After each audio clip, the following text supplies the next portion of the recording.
Halo, apa kabarnya teman-teman semua? Semoga kita selalu diberikan kesehatan ya. Oh iya, sudah beberapa hari ini angka COVID sudah mulai menunjukkan penurunan yang signifikan. Beberapa daerah bahkan sudah diterapkan sebagai zona hijau. Tapi ingat nggak beberapa waktu yang lalu kita sempat mengalami yang namanya PPKM darurat, di mana kita benar-benar dibatasi lebih-lebih dari pada waktu PSBB di awal-awal dulu. Nah, ketika masa itu, karena kita tidak boleh kemana-mana, akhirnya aku mencoba untuk camping di rumah, sekaligus untuk merapikan kembali alat-alat perkempingan yang sudah lama tidak digunakan, supaya tidak rusak juga. Jadi ketika nanti dipakai di alam bebas, itu kondisinya dalam keadaan yang siap pakai. Salah satu alat camping yang sedang aku cek adalah tenda.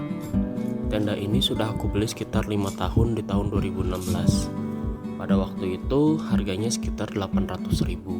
Tenda ini mereknya adalah Great Outdoor dengan tipe Fly Air 3. Menurut aku tenda ini sangat gampang untuk digunakan. Kenapa demikian? Karena tenda ini hanya membutuhkan 2 buah frame dan juga pasak untuk mengikat tenda-tenda tersebut agar tidak terbawa angin. Pemasangannya juga sangat gampang, kita cukup memasukkan ujung dari si frame itu kepada ujung dari tenda. Itu sudah ada lubangnya, jadi tinggal dimasukkan. Oh iya, tenda ini saking gampangnya bisa aku dirikan dengan sendiri loh. Padahal biasanya tenda-tenda dum itu perlu untuk 2-3 orang mendirikannya.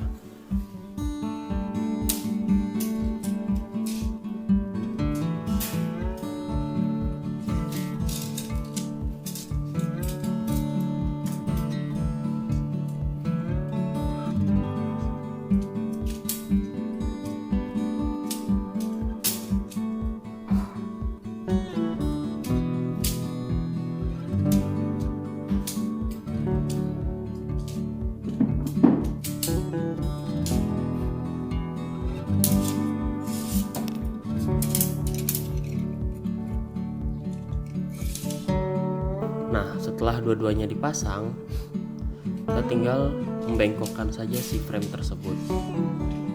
Nah, di sini agak-agak tricky sih, dimana kadang si framenya itu suka lepas dari bolongannya dan kita perlu bolak-balik.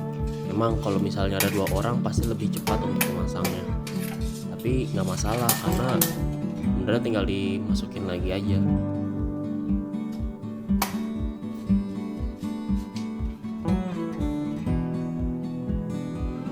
Nah, setelah dibengkokkan, mungkin bisa satu-satu dibengkokkannya, sama ujungnya juga dimasukkan kepada ujung yang satunya lagi ke pinnya.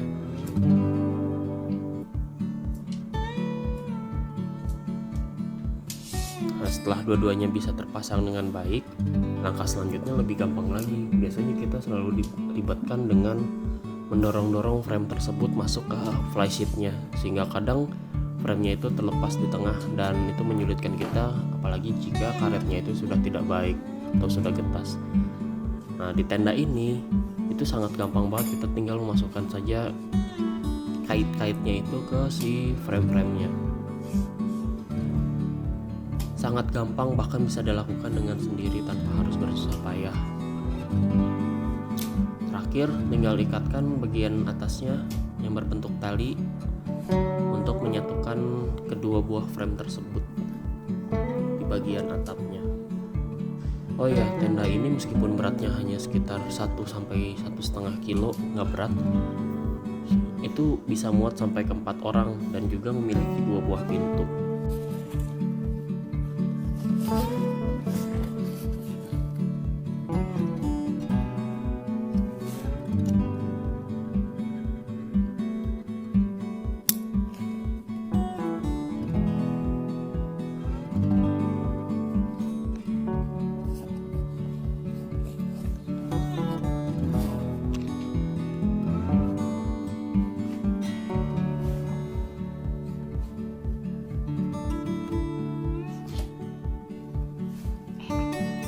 Oke, sekarang tinggal menunggu malam, lalu kita akan memasak.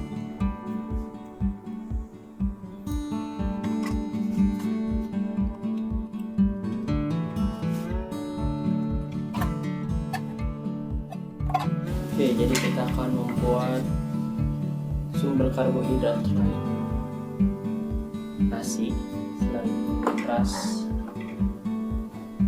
Kita akan menggunakan kentang, kita akan bikin mashed potato. Ini cukup enak dan gampang dibikinnya, lebih cepat juga dari bikin nasi. Pertama jelas kita butuh kentang, ini untuk 2 porsi, kita bisa pakai 2 buah kentang.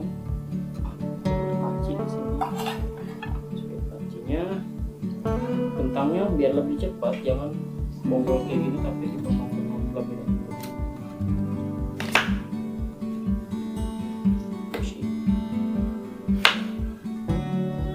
Masalahnya nggak apa-apa, nanti juga bakal dihancurin seperti itu.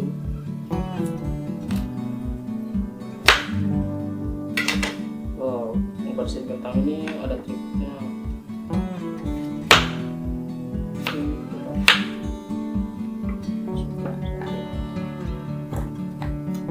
Setelah itu kita ambil air bersih untuk rebus. Oke. Air udah diambil, sekarang waktunya buat dinyalain kompornya. Tekan air, usahakan agar si kentang terendam sempurna. Nah, sambil menunggu bisa ditinggal sampai kentangnya empuk, mungkin sekitar 10-15 menit. Bisa menggunakan langsung api besar.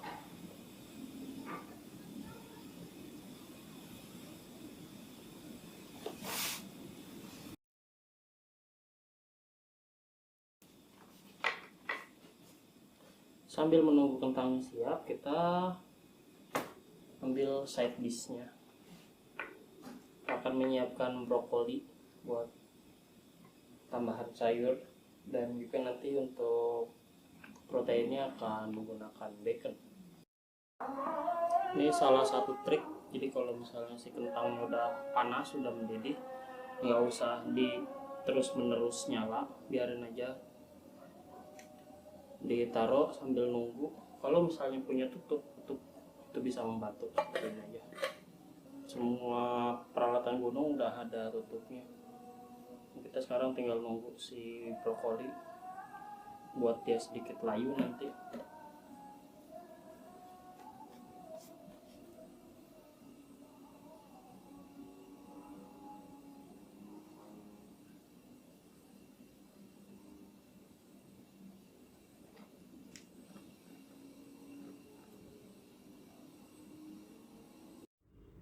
Kentang sudah diproses, brokoli juga sudah diproses. Sekarang waktunya untuk mengolah daging. Simple aja, cuma diletakkan di atas nesting dengan menggunakan margarin. Untuk dagingnya sendiri sudah dimarinasi dari malam sebelumnya. Nah, ini juga bisa diterapkan di gunung. Jadi sebelum naik gunung itu dagingnya sudah dimarinasi dan bisa dinikmati di malam kedua. Untuk marinasinya sendiri bebas. Untuk sekarang kita lagi menggunakan bumbu barbecue. Setelah ditaruh di atas nesting, tinggal tunggu sampai dagingnya matang. Jangan lupa untuk dibalik.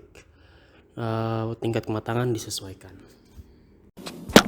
Oke, setelah semuanya matang, daging udah ada.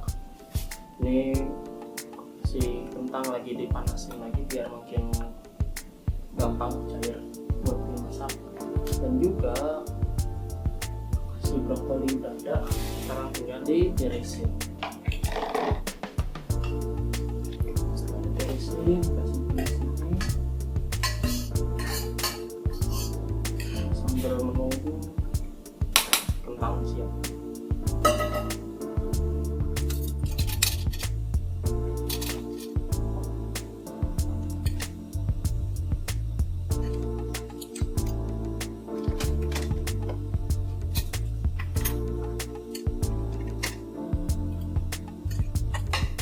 Kentangnya udah matang, sekarang kita tirisin juga kentang.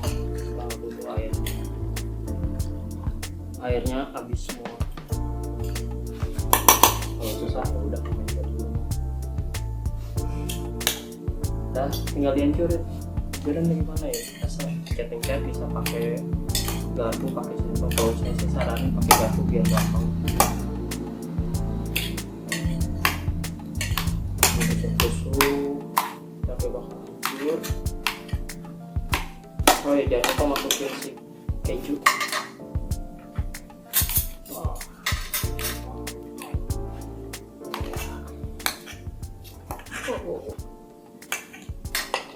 Masukin kejunya pas kentangnya masih panas supaya dia bisa leleh. Oh iya, lupa pasti bawa garam. Iya, betul. Udah agak hancur, udah hancur ini. Masukin susu. Terserah sih mau banyak atau dikit kalian tentuin. Jadi itu mempengaruhi si teksturnya. Kalau pengen yang creamy banget ya butuh susu banyak. Kalau misalnya masih agak keras, masih tekstur kentang, nggak usah banyak, paling 2 sendok makan cukup untuk 2 kentang. Ini biar enak bisa ditambahin oregano, tambahin lada, gula, garam, itu kalian tentuin sendiri. Jadi koreksi rasa.